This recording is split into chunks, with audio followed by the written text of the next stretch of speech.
નમસ્કાર મિત્રો, અમે અત્યારે મહાલક્ષ્મી ચેરિટેબલ ટ્રસ્ટ ની અંદર આવ્યા છીએ ને અહીંયા અમારે કાજલબેન જાદવાણી દ્વારા આ ટ્રસ્ટના માધ્યમથી આ જે કંઈ બહેનો તમને દેખાઈ રહી છે આ બધી જ બહેનો માટે કંઈ ને કંઈ પ્રવૃત્તિ થઈ રહી છે. પોતાના પગભર ઊભા રહેવા માટેનું અહીંયા ક્લાસ સેન્ટર ચાલે છે. જો કે સિલાઈ મશીન છે, બ્યુટી પાર્લર છે, વગેરે વગેરે જે કાંઈ લેડીઝના ભાગે આવતું હોય એ બધું જ અહીંયા શીખવાડવામાં આવે છે.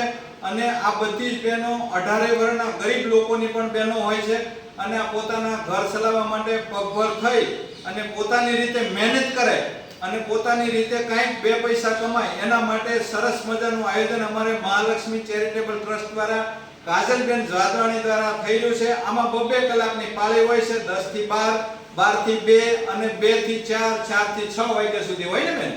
એટલે આ રીતની બહુ સરસ અને સુંદર વ્યવસ્થા અહીંયા અમરોલી સ્થિત આ કોમ્પ્લેક્સનું નામ કેવું છે?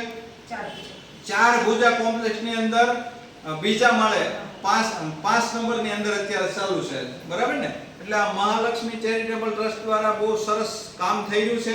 અને બેન તમે શું કહેશો આ બાબતે? કેટલી બહેનો અત્યાર સુધીમાં તમારી આ ટ્રસ્ટના માધ્યમથી આવું બધું શીખ્યા છે અને કેટલા બહેનો છૂટા થયા છે અને કેટલા બહેનો નવા જોડાઈ ગયા છે? જો બહુ બધી બહેનોને કાયમ માટેનું મારું એવું છે પહેલેથી જ કે બધી બહેનોને ગમે 18 વર્ષની બહેનો એક સરખી હું સમાન રાખું છું ને બધીને પગભર કરવા માંગુ છું. અને બધી બે લેડીઝ એવી કહેવા માંગુ છું કે ઘર બેઠા બેન પોતાની જાત ઉપર ઊભી રહીએ કે એવી રીતે અમે શીખવાડીએ છીએ. બરાબર. અને અત્યાર સુધીમાં કેટલા બહેનો આવ્યા છે આમાં શીખવા માટે? બધી બહેનો અંદાજે તો 3-4 હજાર બહેનોને મેં ઘર બેઠા કામ કરતી કરીએ છીએ. બરાબર. અને આ ટ્રસ્ટના કેટલા સમયથી આ ટ્રસ્ટ ચાલી રહ્યું છે? ટ્રસ્ટ તો આમ જોઈએ તો 10 વર્ષથી આ બધી બહેનોને હેન્ડલ કરું છું ને શીખવાડું છું. પણ ટ્રસ્ટને આપણે 6-7 વર્ષ થઈ ગયા છે. અમે જુદી જુદી પ્રવૃત્તિ ઘણી બધી કરીએ. અમુક આશ્રમમાં કે ભાઈ કપડાં સીવેલા અમુક બહેનોને આપીએ.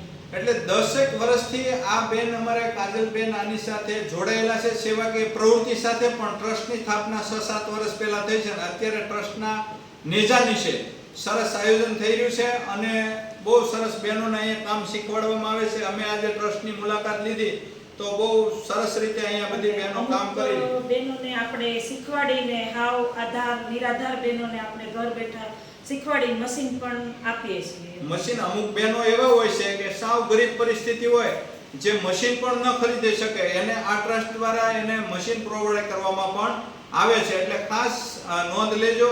અને આવા સરસ કાર્યો જે આ ટ્રસ્ટના માધ્યમથી થઈ રહ્યા છે આ બધી જ બહેનો અત્યારે અહીંયા ટ્રસ્ટના માધ્યમથી બધું શીખી રહ્યા છે અને મશીન ચલાવી રહ્યા છે, કોઈ બ્યુટી પાર્લરનું કામ કરી રહ્યા છે, કંઈ ને કંઈ સેવાકીય પ્રવૃત્તિ આ ટ્રસ્ટના માધ્યમથી કરી રહ્યા છે.